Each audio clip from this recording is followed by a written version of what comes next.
Welcome everybody to week 8. We're going to be talking about multidimensional arrays and vectors today.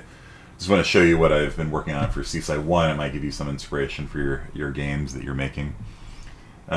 Basically, it's got you can move the mouse and the laser will chase after the mouse, and the goal is to not get hit by these jellyfish things. Ah, dang, I died. And if you can kill them all before they kill you, you win. If not, you lose. So, let's see if I can beat it. Ah! No! You win. There you go. Yeah, cool. I won. So, file, save, and peace out. Alright. So, I hope you all had a productive weekend. You were all able to get a hold of your partners. If you were not able to get a hold of your partners, please message me now, and I will assign you a new partner. I think we have one group of 3, because some people dropped the day of the class, and so I hadn't updated the roster on my computer. I have to do that manually when people drop. I delete them off the server. So, you win. Yeah, thank you. You had a question about the RPG assignment, but you want to discuss it in private. Yeah, just message me. It's fine.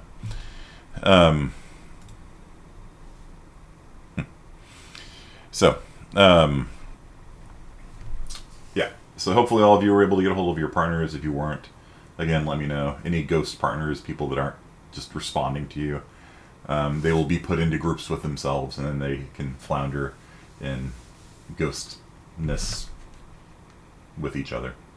Okay. Is there a way to play sounds in Vim? There is not. I wish there was, because then sign into iTunes Store. Why are you doing this to me? No, go away.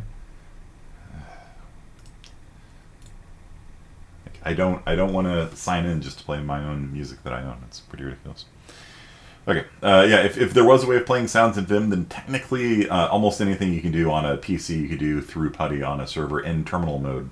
Normally when you want to do sounds and mouse events and things like that, what you do is you connect to the server using what's called the X server protocol, and you can actually run games on the server, and your local PC runs what's called an X server, and the thing will send, like, draw a window here, and you can actually pop up windows on your screen and stuff like that, and play full window manager type stuff. But we're sort of using PuTTY in ways that it wasn't exactly designed for, 24-bit color and mouse support and all this kind of stuff. But, yeah. For the music, don't be shy, enter your iCloud password. I actually don't remember it. That's why it's popping it up. I have so many damn passwords, and I've changed so many of them. Like, I just have to constantly go into, like, my password manager and look stuff up. For the music, you need to make sure you have to upload to YouTube and not actually implement in the game. That is correct, yeah. So the idea is you just go onto YouTube, play the soundtrack, and then you play your game. So you do not have to do it on the server. That is, as far as I'm aware, not possible. Okay. Cool. All right, so let's hop on the server. Anyone recognize the shrine here in Skyrim? Anyone know which Daedra Lord that is?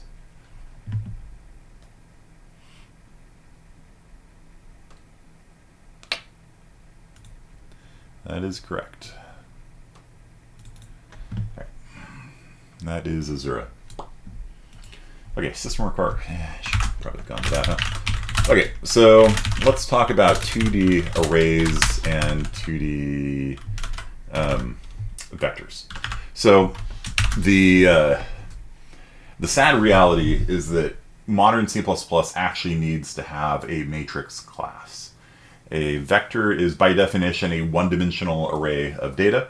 That's literally what a vector means. A lot of people think vectors have something to do with physics, but it's actually like a vector of, like, your direction, a car is going. But it's called that because it's a one-dimensional array of data. You have an x, a y, and a z value.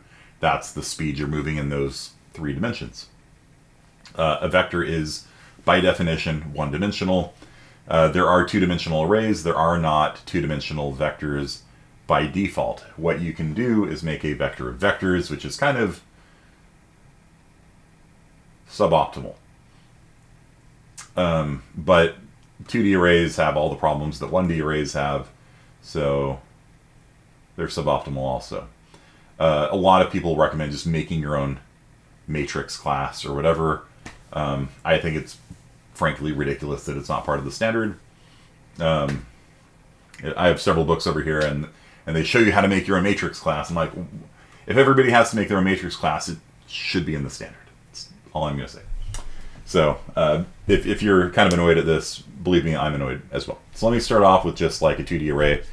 Here we go. Int array of size by size. And we'll make this constant size equal 20. So this is going to make a 20 by 20 array. And if I do this, cout array row 5 column 10. Technically, you can call it row or column, whichever way you want, but canonically this is row 5 column 10. What values can be outputted here?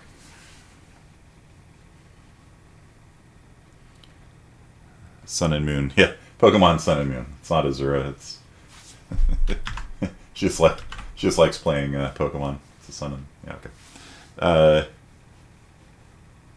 20? No, it's not going to output 20. Very probably not, at least. 20 is the size of the dimensions of the array. So this is a 20 by 20 array. I'm printing out the value found at row 5, column 10. Good guess, though. Let's find out what it's going to output. Okay, there's your clue. It printed out 0, but it doesn't have to be. Not 50, not 510. This is, it's undefined. This is an undefined variable. So we just made 400 integers, and all of them are uninitialized. Now, if you want to initialize it, let me show you something cool. You can use what's called universal initialization syntax. This sets all to 0. Okay. So this is going to initialize that entire 2D array to all zeros. So, how is there columns and rows on a 2D code? Because it's 2D, it's a square, technically. Okay. So this is a 20 by 20 grid of values. So if we wanted to print out the whole thing, we do this. Print I equals 0, I is less than size, I plus plus. Nested for loop. It's a 2D array, so we use a doubly nested for loop. Just like this. And if this looks like the times table, yeah, it's pretty much the same code. Times table, we just didn't store the data, we just generated it immediately. We didn't actually write the answers into anything. So we can do times table real fast here. So we can fill this 20 by 20 matrix with like the times table values. So we could say our row I,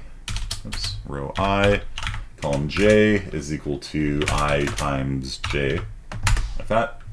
So that'll fill this array with data. In this case, we don't need to initialize everything to 0. But I'm just going to leave that up there so you can see how to initialize a 2D array. Because you should, in general, in my opinion, always initialize your stuff until you need the speed out of it. And then if we're going to print it, it's just going to be pretty much the same loop here.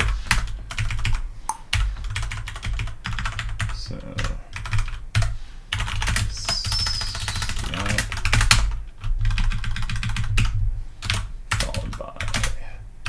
tab character. Does this look familiar from times table?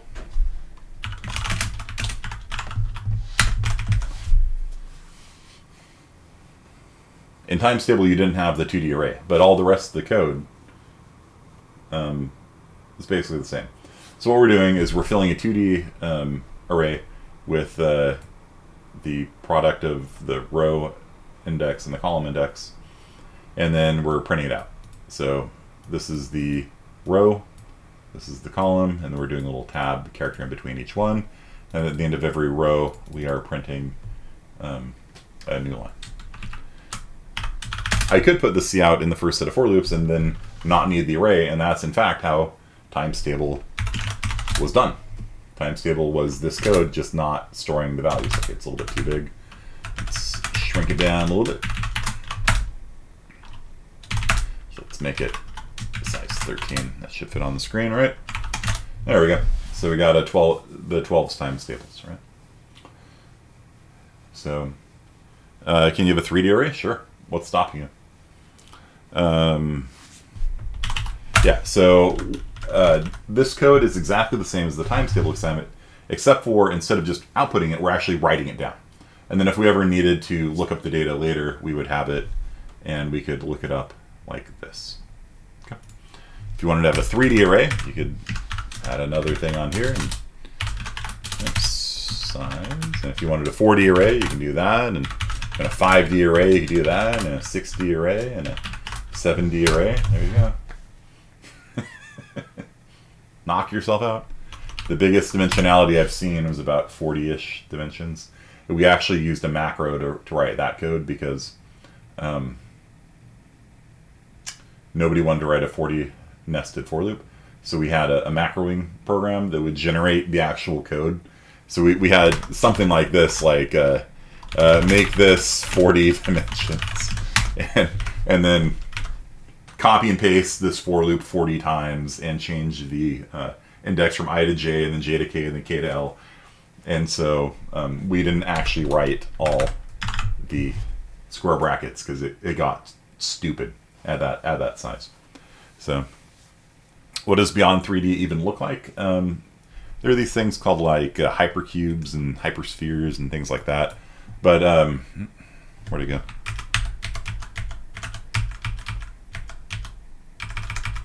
Is putty floating on top? Weird. Okay. So there's things called hypercubes. Weird. Putty is on top. Oh. Weird. Yeah, so the Tesseract, if you remember that from the Marvel Universe. Yeah. So, yeah. So, there you go.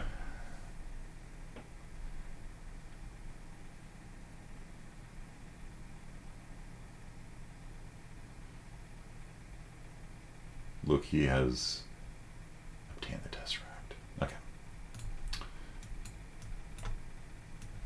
Wow. Yeah. No. Putty is always on top. That's interesting. Huh. Let me save and quit out of this. Let's see if I can fix that. It's strange.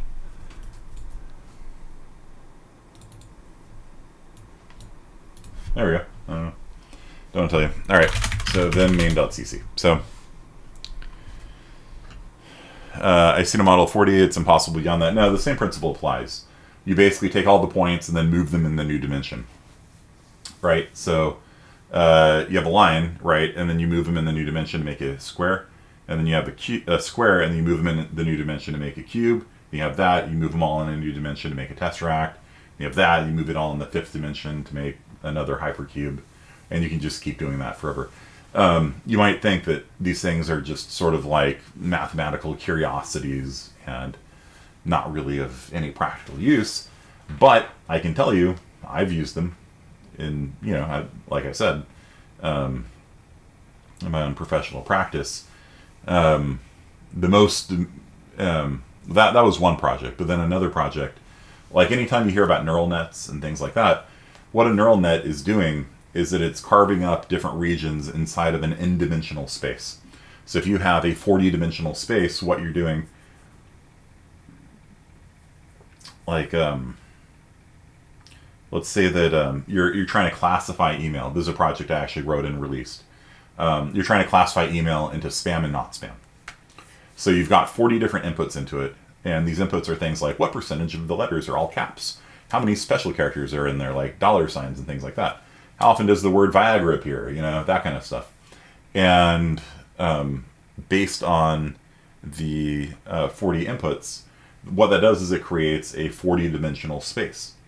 And you can traverse along the amount of dollar signs space. And what the neural net does is it tries to carve up that space in such a way that it can identify regions that are spam and regions that are not spam.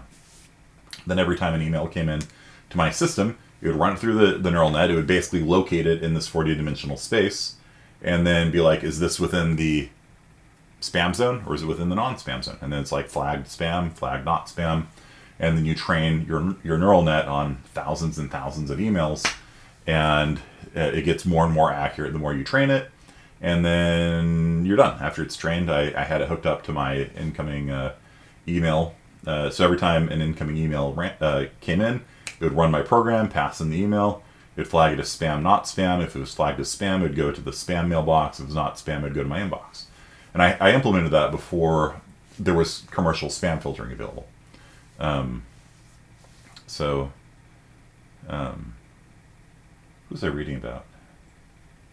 Oh, I'm reading a book currently, and one of the authors' claim to fame is that he implemented spam filtering at Google, and I was like, yeah, that's cool.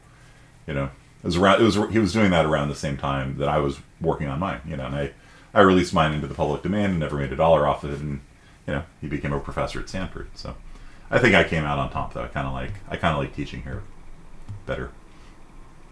So. The more you learn about coding, the more you believe we're in a simulation. It could be. Seems pretty real. I don't know. Hard to tell. But it would feel real, wouldn't it? It's a simulation. How do you train it? Basically, what you do is you have all these emails, right? You can start off with all of the what are called neurons having a random value. And a neuron is like takes inputs from things and then produces an output. And you can start off with those things just randomly, just producing a random output. And then you say, okay, how accurate was my neural net?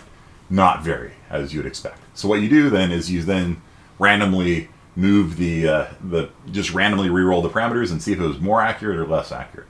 If it was more accurate, and you're like, all right, that direction seems to be getting more accurate. So you can just adjust one neuron at a time if you want, or you can adjust multiple neurons. There's a lot of ways of doing neural net training. But the simplest way of thinking about it is you just start off, you take in 40 numbers, and you just randomly combine them in different ways and produce a number. Like, yes, I think that's spam. And let me show what it looks like, because you have multiple neurons, right?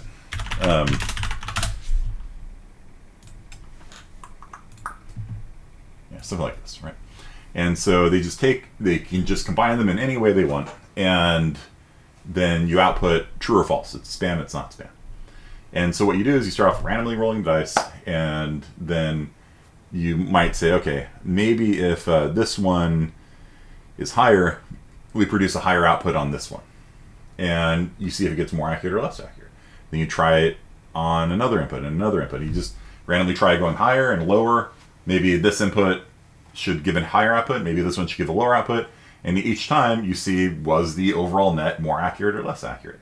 And what you're trying to do is essentially find maxima within this very complicated 40-dimensional space. What you're trying to do is do hill climbing, right? Where I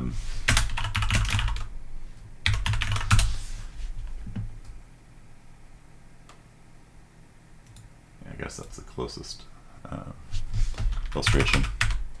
Here, it's really tiny. Okay, so let's say that this is your neural net's accuracy, right? What you're trying to do is find the combination of inputs that are the most accurate. So what you do is you just randomly move in random directions and see which one is more accurate. Then you go further in that direction. Then you go further in that direction. Then you go further in that direction. And then you go further and it gets less accurate. You know, okay, rewind. And then you might start walking east and west instead of north and south, except instead of east and west and north and south, you have 40 directions you can move in. Right? And so what you're trying to do is find the global maxima. A lot of times, though, you'll get stuck on a local maxima like this. And you're like, we're done. Every direction I go is less accurate. So then what you might do is randomly start again and randomly start again, or you can try jumping further distances. There's a lot of techniques as far as how these things are trained, and that's an entire graduate course on how that works. But that's the general idea, is that you start off with just randomly, you know, say, okay, if I have a lot of $signs, it's not spam. And then you try that, and then you say, okay, well, what if $signs mean it is spam? Oh, look, it's more accurate. Okay, let's keep that. And then you try making another move. What if all caps means it's spam? Oh, that's more accurate. Okay, let's move in that direction. And so that's kind of the general idea behind it. People say it works like brains. They don't really. It's stats. It's a statistical engine. Okay. So, was it backpropagation? Yeah. Mm-hmm. You're basic. Do you become a professor at Stanford or him in an alternate reality? Maybe, but I don't know. I wasn't actually being sarcastic. I actually really do enjoy teaching at a community college. Like, there's something very nice and pleasant about teaching at a community college. We're not charging our students $50,000 a year for the privilege of listening to me talk about neural nets in a class that has nothing to do with neural nets. I'd feel bad about that, man. I'd be like, oh man, I just cost you guys like $500.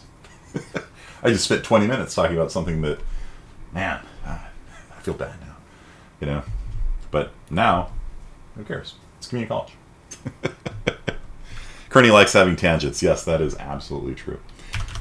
And no, but I actually do like it when you guys ask questions. But that's also why the second class, if you've been watching my recordings on YouTube, the 2 o'clock section gets more of the videotapes uploaded onto YouTube than this one, because it's more, they don't ask nearly as many questions as you guys, which is not a good thing, but it does make for an easier recording. Okay. Community college teachers are more invested. Yeah, I would say so. Most real professors are there to do research. You know, teaching's kind of like not that important. Like at UCSD, you have to teach 16 quarter units a year.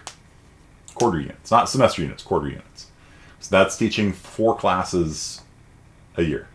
So if you taught full time for a quarter, that covered your teaching load. I teach full time fall and spring, and part time in summer, and I teach class at Fresno State also. So, you know, it shows you the difference in emphasis, right? So that you teach full time 1 quarter versus full time year round. Okay, all right. So this is a 2D array. Okay. If we didn't have Kearney, we wouldn't have colors. That's true. That's also true. Okay, so yeah, but it's got all the same problems. If we go out of bounds, you know, if we did something like that, like that's going to go out of bounds, and now, you know, who knows what happens, right?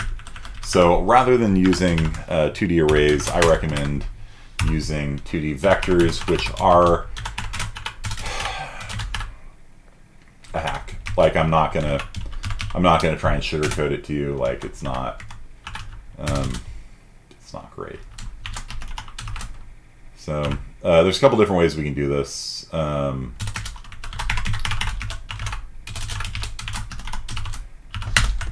rather than that, we're going to use size. This is the garbage you have to do if you want to do a 2D array. So this is saying make a vector of vectors. How many rows are in your vector size? Okay, what is each one initialized to? Vector events of size. So it's 13 vector events of size 13.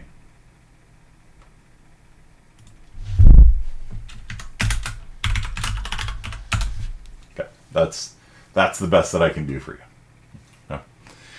Okay. Your confusion, that makes this, yeah, okay. This is like our size. It's the same thing, essentially. Okay. So you've seen worse things than 2D vectors. Yeah, it really should be part of the standard. Yeah. All right, so let's do a for loop. So for and I equals 0, I is less than size, I is plus. Damn it, I shouldn't have deleted the old code.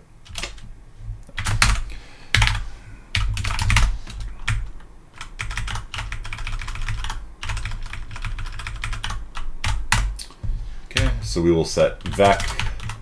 So we could do this, vec square bracket I, square bracket j, equal I times j. Exact same code would work, right? This was the exact same thing that we had before, except instead of calling it R, we're calling it vec. Same thing. It still works the same way, but I feel better using dot at I dot at j. So this is how you access things in a 2D array. I is the row,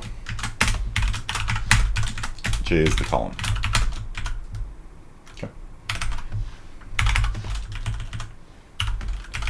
And if you want to output it,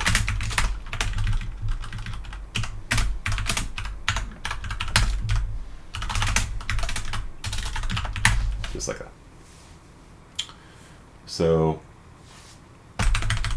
this is the same thing as R square bracket I square bracket j.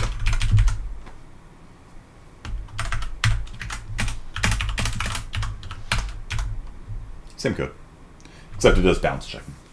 So, is it possible to make a vector that stores doubles? Absolutely. Let's make it do doubles.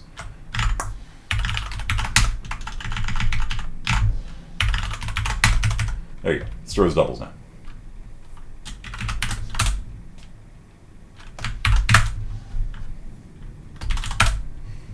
It's, I don't know, divided by 2 or something.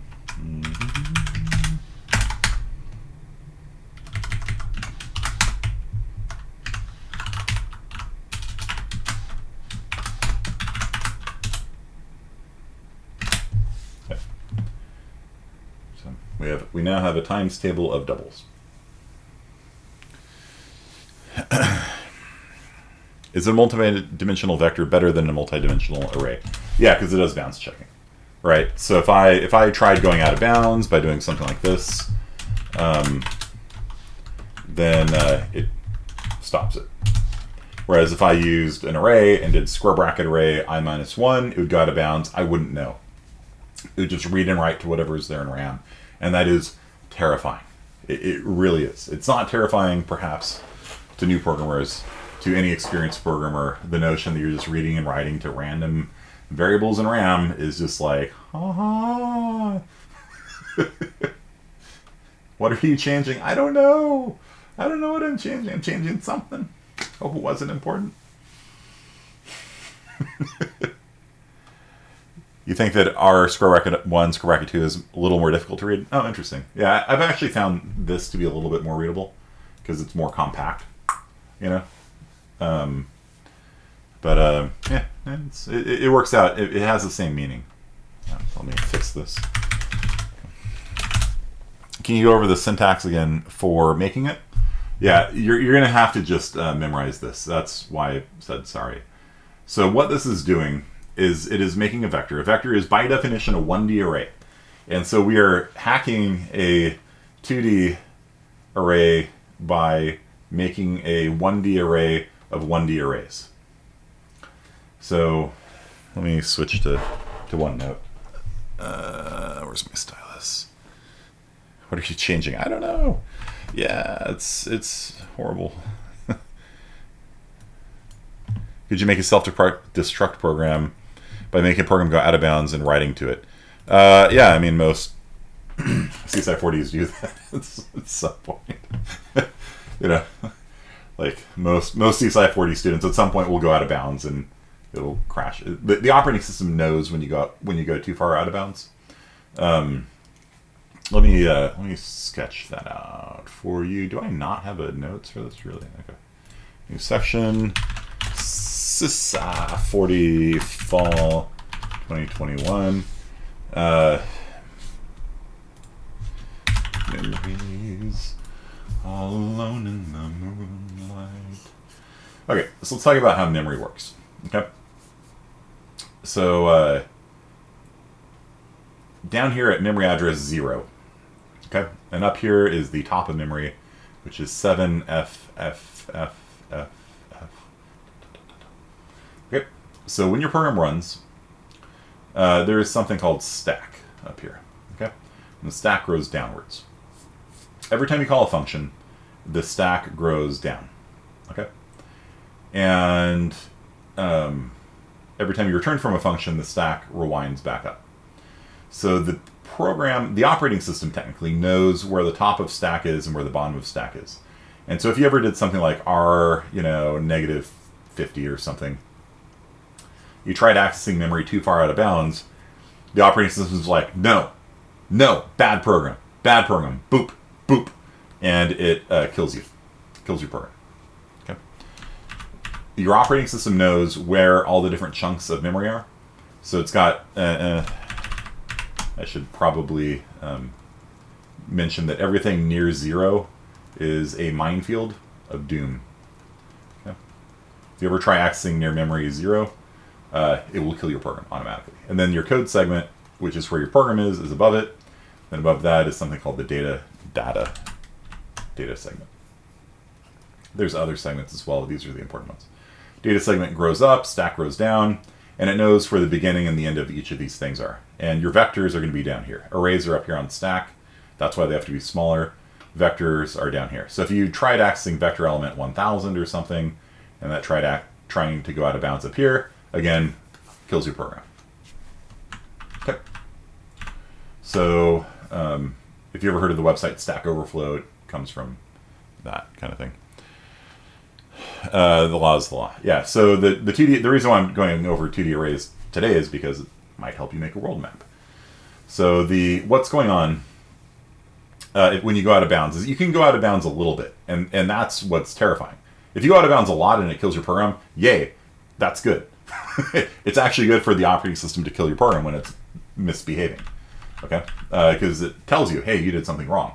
What's really scary, though, is like if you've got your password here, and you've got your array here, and the array like overwrites your password. Now you can't log on to the server or something, you know what I mean? That's what's terrifying, because you don't know what you're changing when you go out of bounds. So if you go out of bounds a little bit, then the operating system doesn't know, because there's a region of memory that is in bounds. And so, yeah, if you do it too much, it'll kill your program. If you do a little bit, you're going to corrupt your program, and that's horrifying. Okay. So that's why we don't use arrays in this class. Square brackets are bad. They're just bad. Don't use them. So, yeah. So what's the takeaway from this? Actually, these terms are actually probably pretty important. The stack is too much. The stack's pretty important. That's where all of your regular variables live. And the data segment down here is where your vectors live. And the stack grows down, the data segment grows up, code stays where it is, there's a minefield. Okay. So what happens when we make a vector of vectors? So a vector, if we made a vector of integers, right? If we made a vector of ints, it looks something like this. And you have 7 and 42 and 16 and 13 and negative 100 and 420 and 1111. Yep. So if we made a vector of ints named vect, it looks something like that. Okay. So silent errors are scary errors. They really are. They really are. You can make a vector of anything, right? In this case, we're making a vector of ints. Earlier, somebody asked, can you make a vector of doubles? Sure, why not? You just change the int here to a double, and now you can put in 7.1 or whatever. What we're doing when we're making a vector of vectors, and again, I apologize. It is not...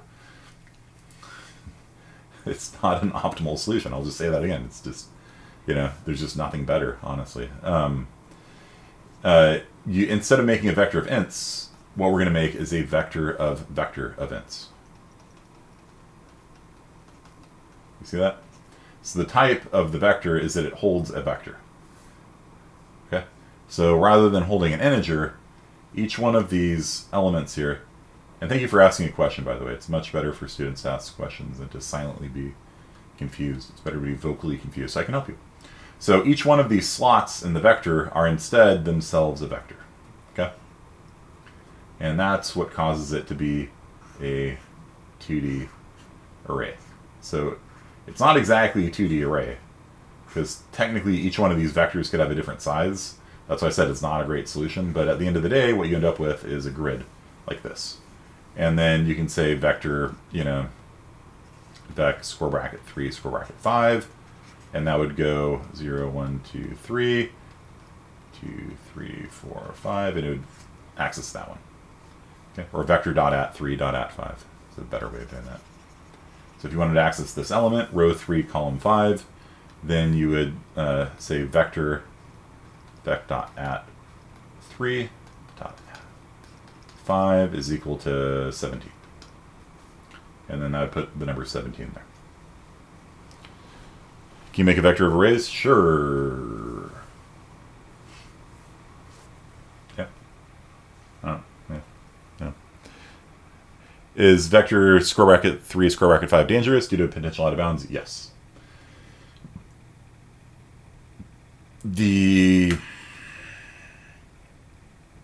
Once you're an experienced programmer, you might allow it. I don't know, but again, this is CSI 40, so just do this. Okay. And what you can always do is you can always come back in later and be like, okay, now that I know this all works, it's not going to bounds anywhere. I'm not doing any fancy stuff like -5 and +7s in the indices. Then I'll come back in and rewrite this as vector square bracket 3 square bracket 5 equals 17. That is okay. Start with .at, make sure it's working, but what if you ever make the vector smaller? Then it goes out of bounds and you don't know about it. So until you need the performance, which you won't in this class, just use .at for everything. Okay, so the outside vector would be a row or column making the inside vector what? One of them is the rows. I think the outer one is the rows and the inner one is the columns, so to speak. Yeah. But you don't need to worry about it. Okay.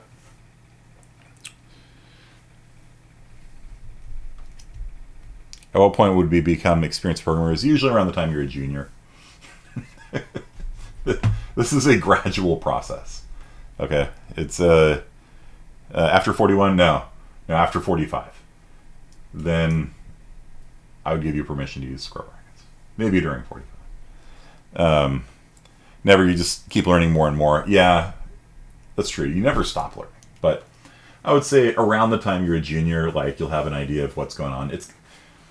And some students actually get frustrated, I'm not able to write, all these big programs. And, it's like, you're not supposed to. Again, think of this as a language class, right? When you're in first semester Spanish, nobody's going to ask you to read Don Quixote. You know what I'm saying? In the original old-timey Spanish, you know what I'm saying? Set low expectations for yourself, because you will gradually, as long as you keep working at it, keep putting in the time, keep doing the Zybooks, put in the hours, do the practice, do all the programming assignments on Zybooks, do the programming assignments on the server, you will progressively become more fluent, more conversant. It is just a matter of putting in the hours. You gotta grind. That's the only way to learn a foreign language. Fun part of programming is that I always keep finding things I am how do they make that? Yeah, me too. What am I looking at right now? So I'm learning about how to do procedural wall systems in Unreal Engine right now. This is what I do for fun. Okay, so I spent 45 minutes this morning prior to my CSI 1 class watching the tutorial video on how to procedurally generate walls in Unreal Engine. How to add moss to them and age them and stuff like that. So pretty cool stuff, by the way. Pretty cool stuff.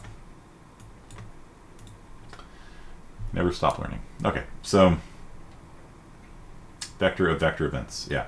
And then the other part here is size. This is the number of rows, and this is the number of columns. Okay. I don't know why Putty is pulling that up. Okay. So if you want to have a rectangular array, you can set these to be different values. That's fine. You don't have to do squares. Is there a way to unpack a vector into a function?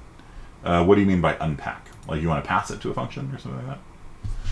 If you want to pass a 2D array to a function, then looks like this: print world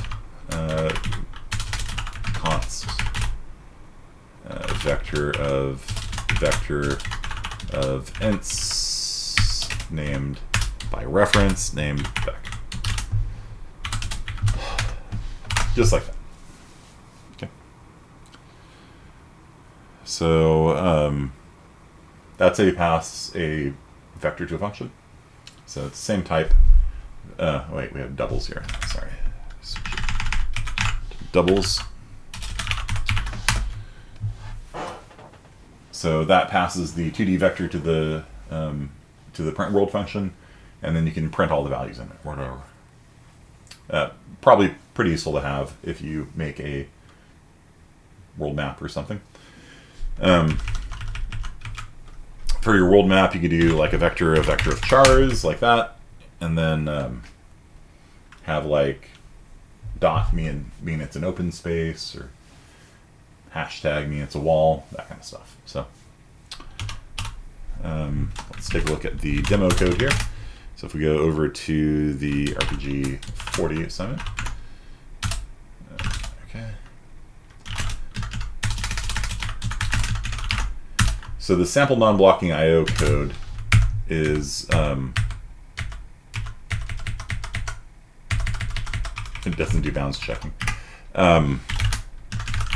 It's actually not using a vector of vectors, although it is kind of. It's using a vector of strings. And the reason why I did it this way was because you guys know what a string is. You didn't necessarily know what a vector of vectors was until today. So this is a vector of strings. What is a string? It's a vector. So this is technically a vector of vectors. It's a vector of chars, technically. So why does your sample flicker when you run it? Probably due to the refresh rate, and we'll talk about that in a little bit. So you can initialize a vector of vectors by having, you can nest the curly braces. In this case, it's a vector of strings, so I'm passing a series of strings to it. And I remember white space doesn't matter, so I lined it up this way so you can see what the top-down map would look like without having to, you could do it all in one line like this, but then it's really not very helpful, right? So I formatted it like this so you can see kind of what's going on here. And I wrote a function called getWorldLocation that takes in a row and a column, and it grabs the corresponding character from this. This is a global. This is a global variable. Global variables are accessible to all functions below them.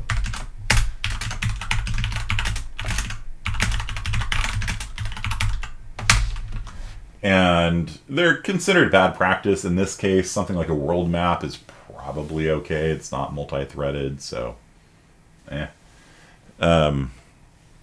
do you find all these functions? They're in the sample source code file in your RPG40 directory. Using a comma means you don't have to do a double left arrow. No,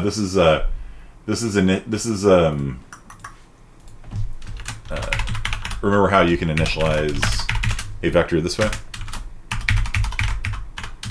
The comma just separates different elements in the vector. And so the first element in the vector is a string containing all these stars, comma, the second element, I'm not scouting anything here. This is not scouting anything, it's just initializing the vector. So the actual PrintWorld function here is doing the printing. And it takes in the row and the column the player's on, and then prints the world map that way. So that's a function that will use the colors library to clear the screen, move the cursor to the top left corner, and then it draws out all the characters from the 2D array, with the exception of the location the player's at. Wherever the player is, it draws an @ character instead, and so that's the person as it moves around on the world.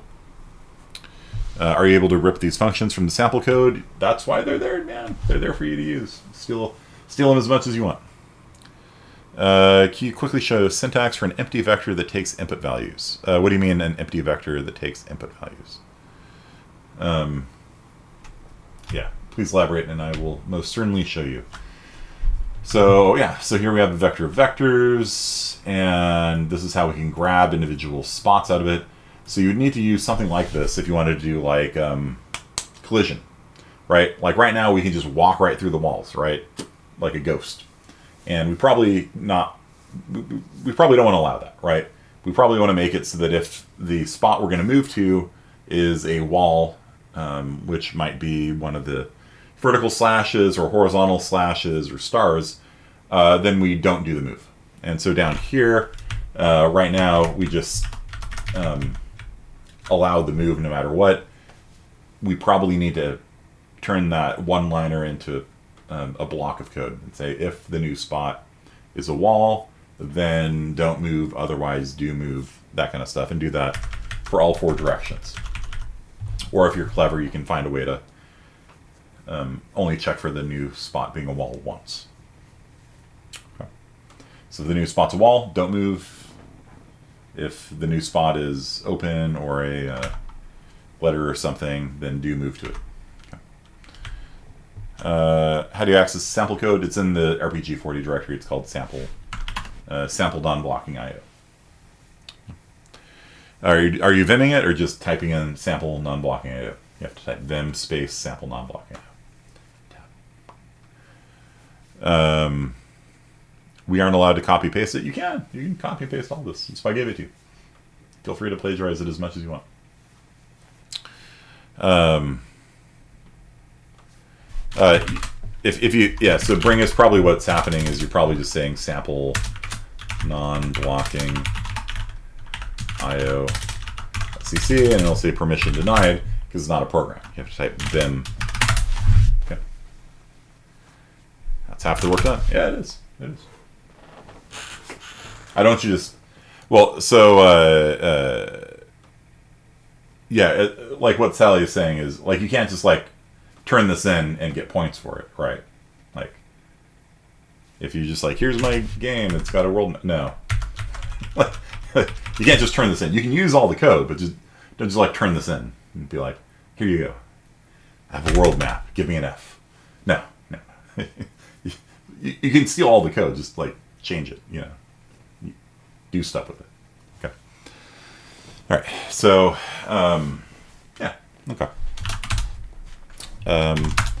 And so it's got sample code for using the colors library. It turns on raw mode. Raw mode again allows you to do things like read arrow keys and things like that. Because normally when you do a CN, none of the data appears to your program until you hit return, until you hit enter. With raw mode on, those keys appear immediately. When you hit A or Q, they immediately appear. And you can handle them immediately. It's really good for making games and things like that. It's less useful because, like, it's less useful for, like, entering strings. Like, if you're going to ask somebody what their name is, like, oh, Lord. You have to read one character at a time and append it to a string, you know, and, kind of a pain. Programming is copy, paste, and change, yeah.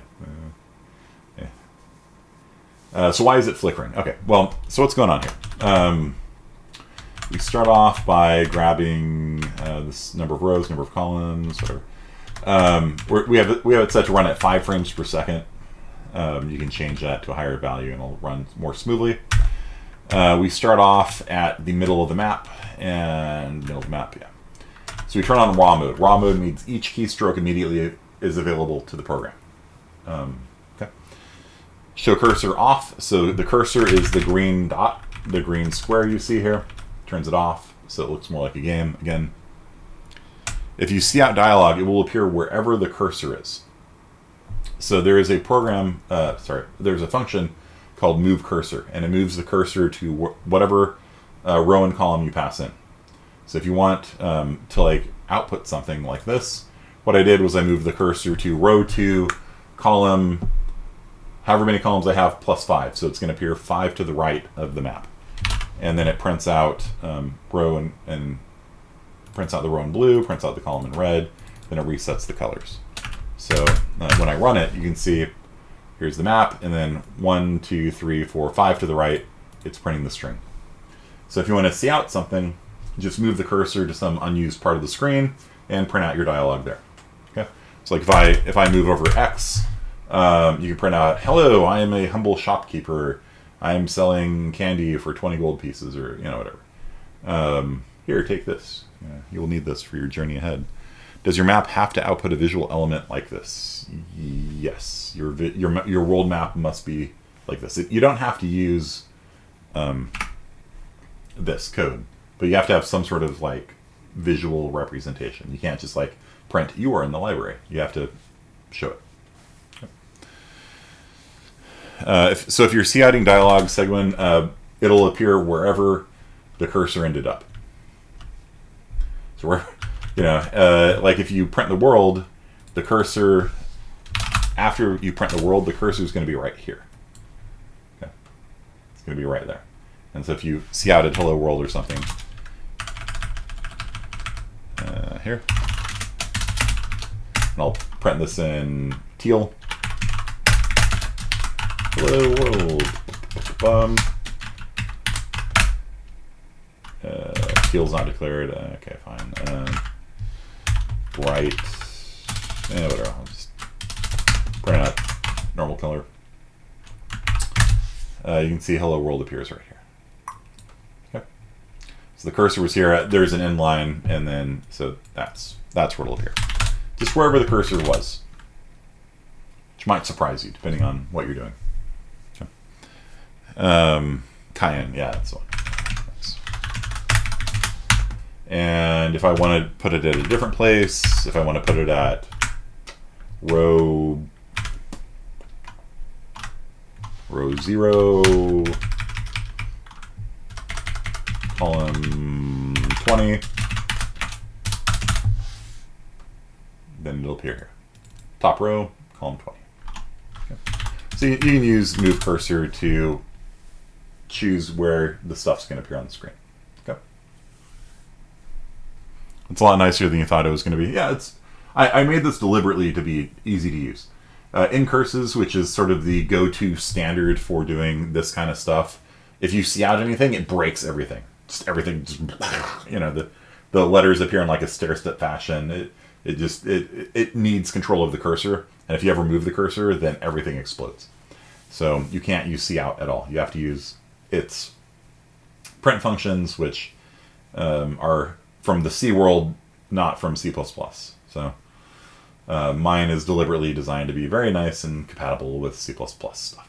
So you just call a function, and it moves the cursor and print cout something there. It's not as powerful as incurses. It's not as fast, but it works. Remember cout.flush if you need to update the screen.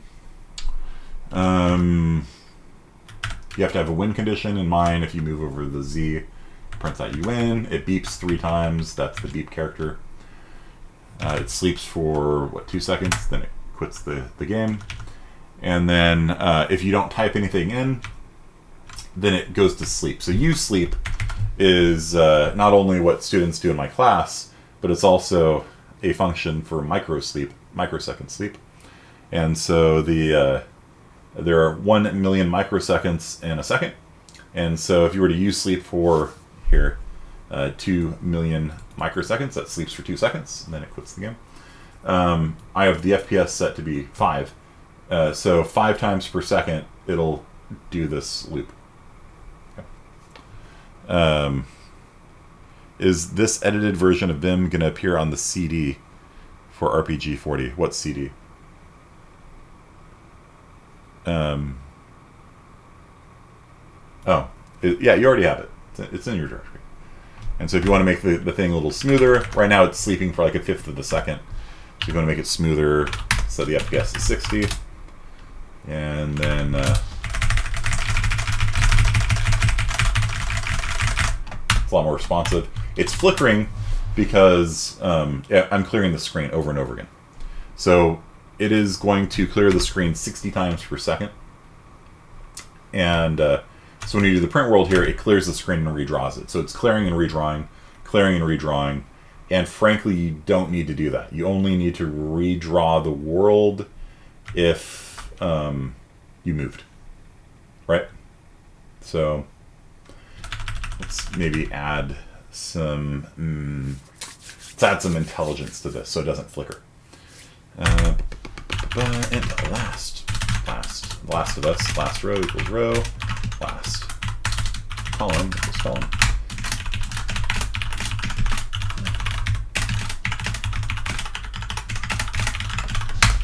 Okay, so we're gonna save our last position, so we only redraw an update. Okay, so if row is equal to last row and call is equal to last call. So if we have not moved, do nothing. Otherwise, redraw the world.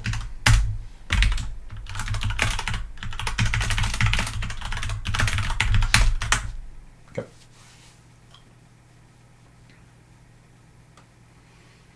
Or I can simplify that by putting a not in there. Right?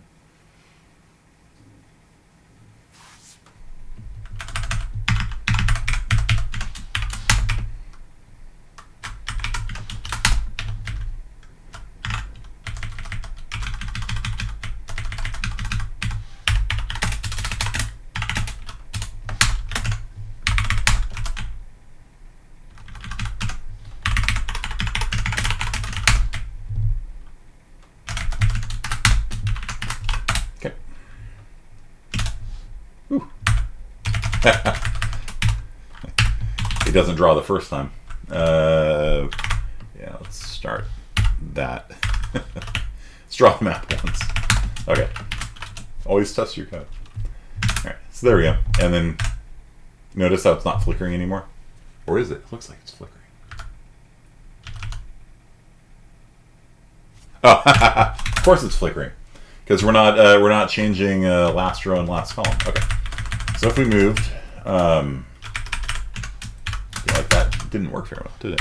Then set last row equal to row, set last column equal to column.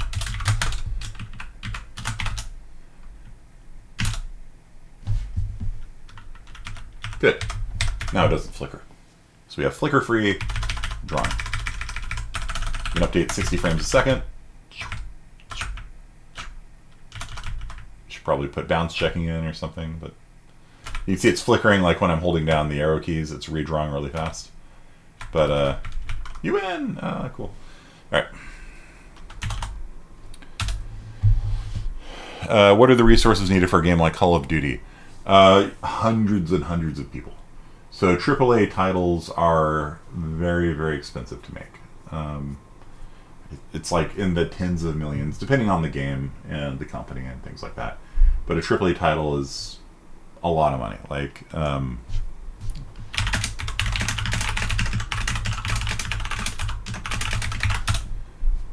guess like close to 100 million, 50 million. Let's see here. Star Citizen. That doesn't count because it's not a video game. It's just a Kickstarter game. Okay, total cost. Cyberpunk was 300 million.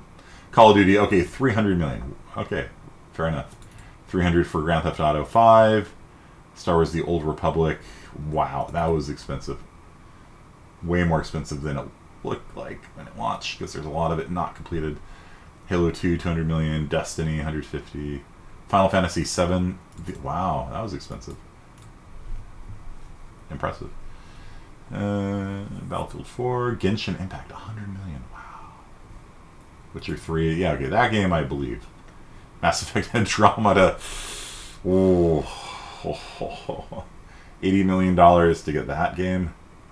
Woo. The original Shenmue, yeah. That game's on Steam sale right now, by the way. The 1 and 2 for like $8 or something. According to my friend, it implemented a lot of things that RPG games have copied since then.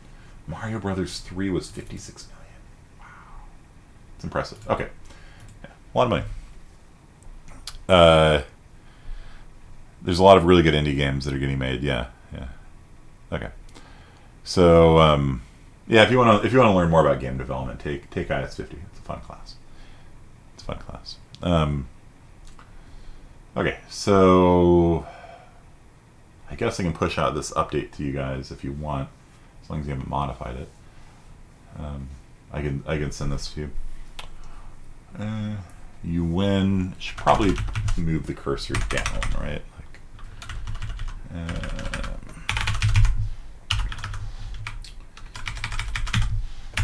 rows plus 2 and column 0. So we'll draw this below the world map, right?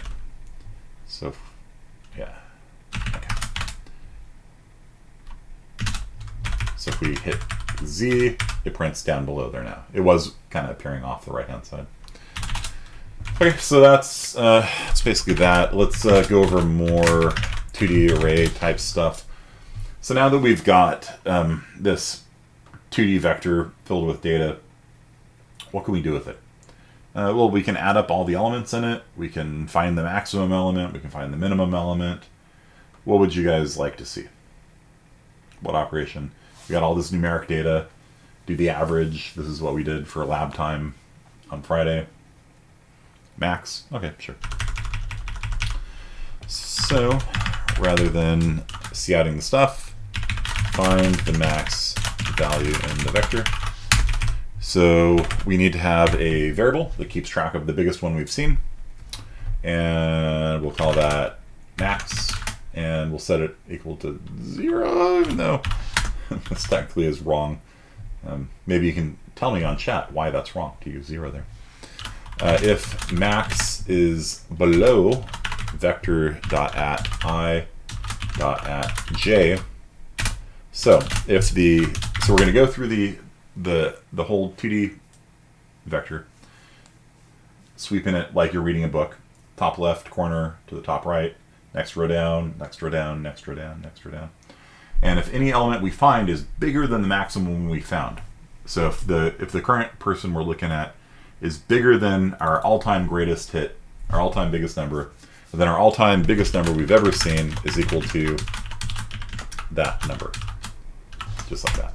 So we have a new champion. Okay? And we can even keep track of the index that it was at, right? So int index I equals 0, index j equals 0. So we can even write down what index it's at, so we can like print out at location such and such. We found the max. So index I is equal to I, index j is equal to j. Then after we finish this loop, max will be the all-time biggest, which will be 144. The max value in vec is max. Scout at a location of index I, the comma, index j, with a close, like that. Okay. G++ Maincc. Okay. So, it's not 144 because we divided it by 2, remember? So the biggest value is 72, bottom right corner, index 1212. Okay. So why not 0? Because what if we multiplied this whole times table by -1 and all the values are less than 0?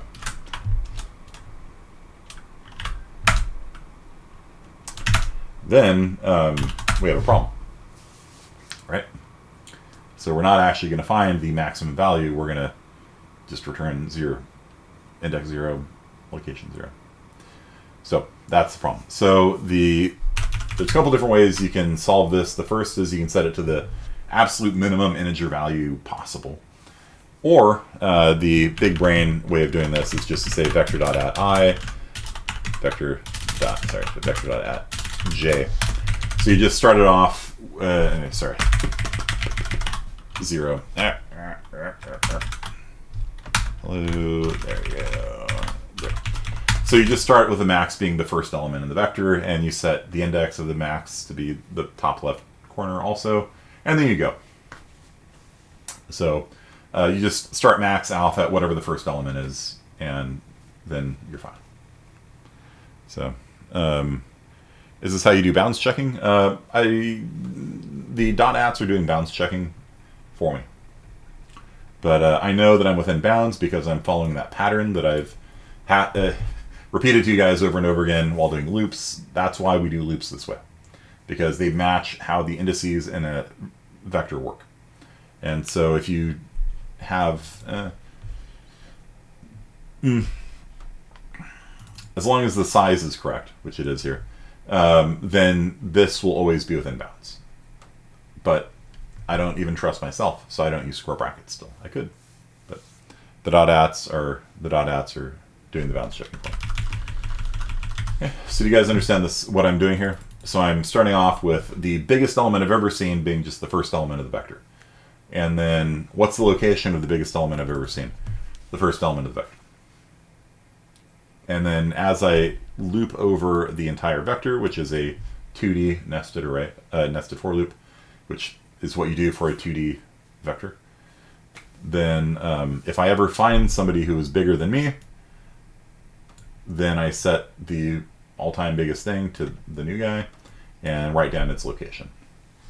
So rather than doing a times table here, let's fill it with random data. And let's print the vector.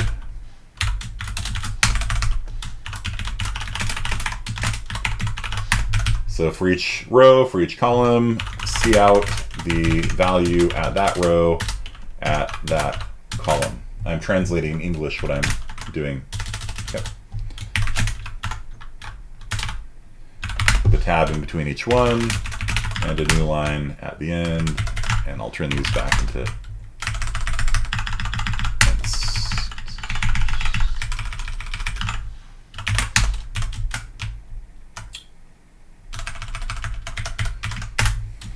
I'll make it ints from 1 to 100.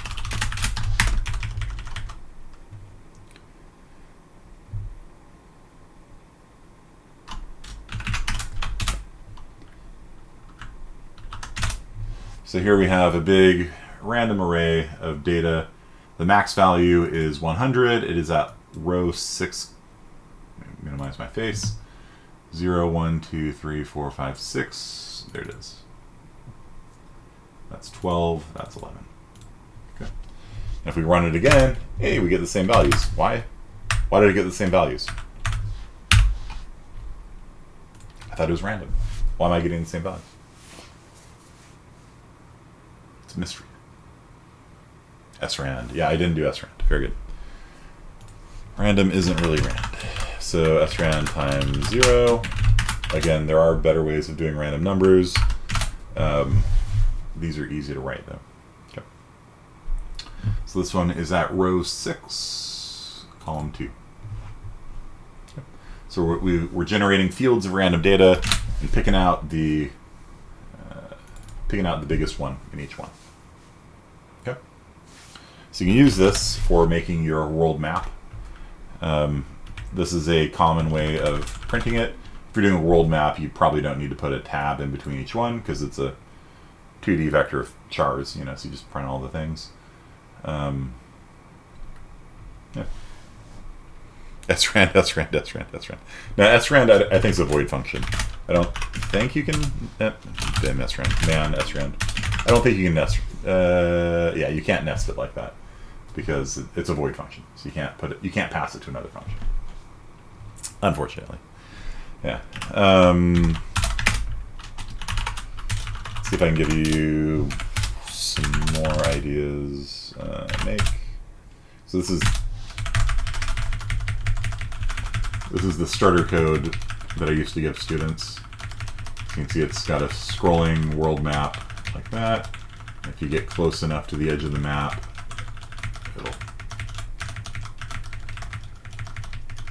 it'll stop scrolling.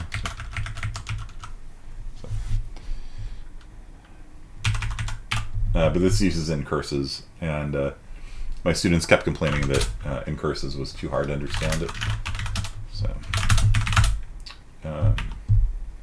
there's a lot of... I tried making it as easy as possible. I made a function to turn incurses on, which did all this kind of stuff. It's all boilerplate to get it to work. And then, yeah, most of this is the same. You can't use cout, so you have to use these print functions, which take a row, a column, and a string to print. If you're going to turn off incurses, you just call that function that I gave them. But you know, mostly it looks the same, right? You hit the keys, and then the x and the y values change. you hit this, if you, this one had this one had both bounce checking and bouncing collision detection. So yeah, I would write down the last X and Y, and if you hit a wall, then it would reset the position back to the old X and Y. Okay, so why is it called curses? It's not curses, it's in curses. It's the cursor.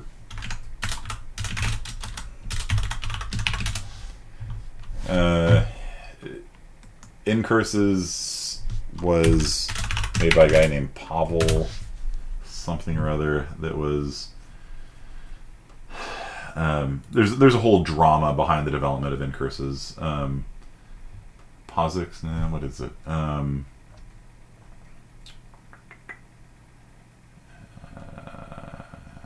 Curses, cursor optimization. There you go. Is what it stands for. Pavel created P curses, and then this guy took over, and then Eric S. Raymond, who's a famous guy in open source, helped out, and then this guy was working on it. Then Thomas Dickey sort of became the de facto owner of it, which caused drama, and there was more drama, and more drama, and yeah, okay. There's a whole, like, you can dig into that if you really want to know about all the drama behind in curses, but it's for C. It's a C library. It's just not as easy to use as my stuff. So what I'll do is I'll push out to you guys the updated sample non-blocking IO that I just did today, and hopefully you haven't modified it. If you have, you've got a couple minutes before it gets nuked. Okay, so that's it for today. Keep working on your projects, and we will pick this up again on Wednesday. All right, see you, everyone.